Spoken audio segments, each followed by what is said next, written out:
Good evening. My name is Suten Aten, and I'm excited in having the opportunity to share information with you that I have studied for years and years that have freed me from the enslavement of society and culture and religion, other people's thoughts.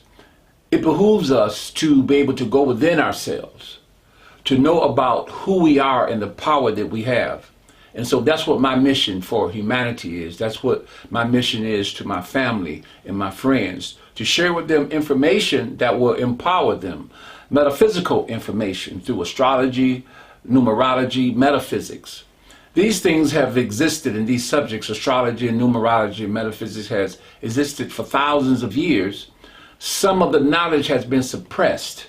Some of it has been disguised, and some of it has been made so that we are afraid to even embrace certain types of philosophies and certain teachings.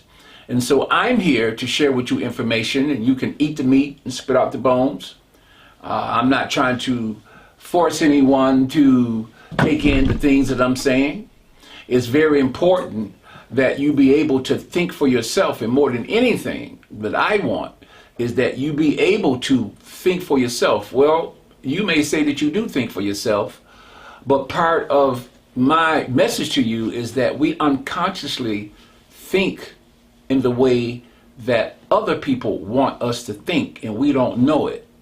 We inherit a lot of our belief system, the things that we feel about ourselves, how we look at ourselves, how we look at the world is highly influenced, and we are conditioned by propaganda, which means that they are groups who sit down to decide and try to find out how they can control your mind, control your consciousness, so that you will think a certain type of way, so that you can dress a certain type of way, so you can look at yourself a certain kind of way, and even look at your mate a certain type of way. So what my message is for you to sit down and think about these things, go beyond what's been told to you, and know that there are other directions for you to take, for you to have more freedom. It's like, a good metaphor is going inside a room and it's dark and you can't see anything, and you you keep switching the light switch so that a light can come on, and nothing comes on. But after you find out that something is wrong with the light bulb, then you get your light bulb and you put the light bulb in, and then you turn on the switch, and the whole room eliminates. And you say, wow, I couldn't see anything in the beginning. Now I can see specific things because I turn on the light. Turn on the light metaphorically means that you have changed your way of thinking. You have changed your way of looking at things. And through that, you're able to see things that you hadn't seen before. So with that, we're going to go into a particular mode of thinking, a particular mode of thought. And that particular mode of thought enables us to look at ourselves differently, to look at ourselves in a particular way. And one of the ways, there's many ways, one of the ways is through astrology. And we must understand and know how our mind operates and how our mind works. In the former videos, I talked about the physical, the emotional, the mental, and the spiritual. And so all of these come together, of course.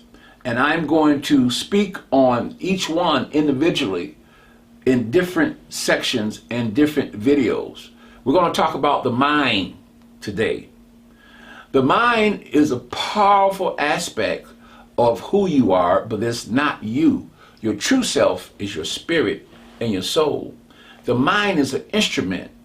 I say again, the mind is an instrument. It's the messenger that mediates between the spirit and the soul. And it's also, from an external self, that's the internal aspects of the mind. From an outside standpoint, the mind is the aspects of yourself that receives information, and from it receiving information, it has its perceptions, and it comes together with the information, cognition, and logic, and you reach particular type of conclusions because of the information that's been fed to you. Now, in knowing the mind, we need to know the mechanics of the mind.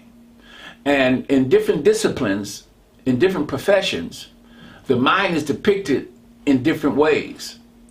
When you're in school, or you're going to college or elementary school student, high school student, junior high school student, your teacher deals with the mind in terms of your ability to learn, to memorize, to bring things together. Cognition means to be able to bring things together and reach a particular type of conclusion from the information you've received.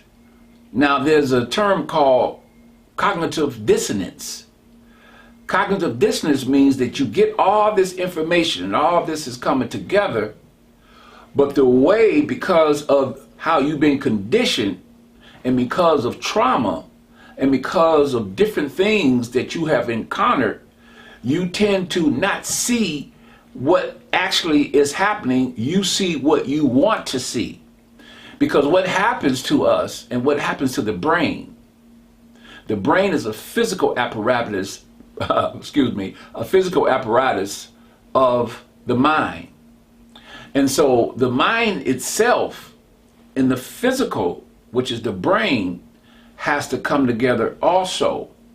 But the brain has other things that's happening to it, such as emotions, feelings, trauma. All these things will filter through the mind, and so the different conclusions that you may come to may not be based on reality because it's being distorted by feelings. So we have to learn and understand that, and that's why I'm bringing this to the forefront, because when we understand the mechanics of the mind and how it works, then we know that we have to study what's studying, and that's the mind. You can study history, you can study mathematics, you can study language, you can study music, you can study astrology, metaphysics, but you need to know the mechanics of the mind. So you have to study what's studying in order to understand really from a direct standpoint and from an objective standpoint how you take in information. And we take in information by different filters.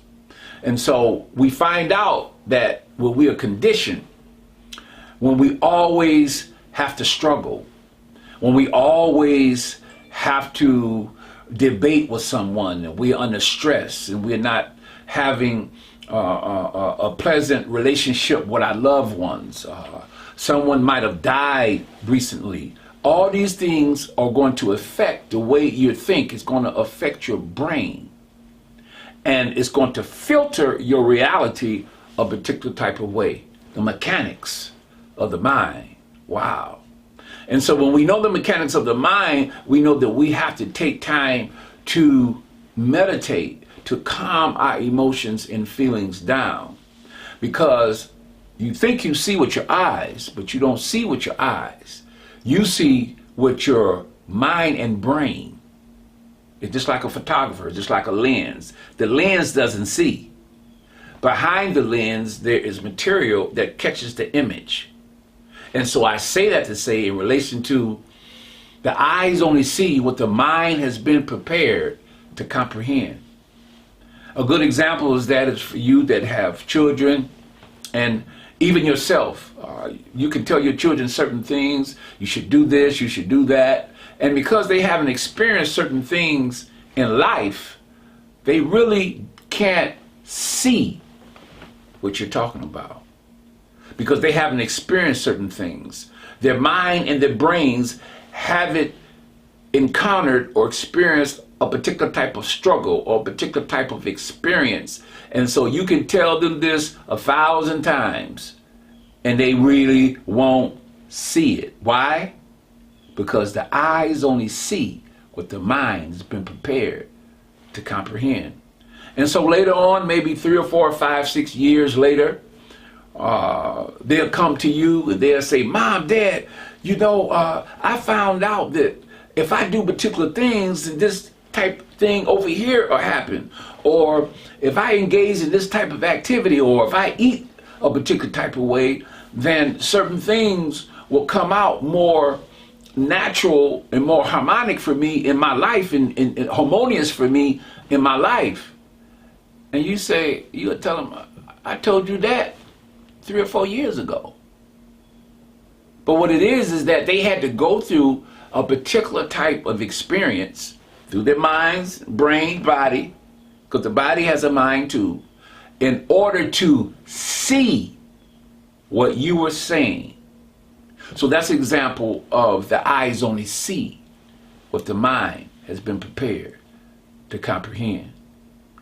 And to a very large degree, also, we have to always remember that. And in my next video, I'm going to share some things with you that will enable you to help you see what can't be seen. That's very important in your life. I'm so honored to be in this position to talk with you and speak with you. I will speak with you soon. The next video will be speaking about the mind, but it also will be talking about a subject that a lot of people will be interested in, and that's the Kundalini, or sexual energy. Hotel.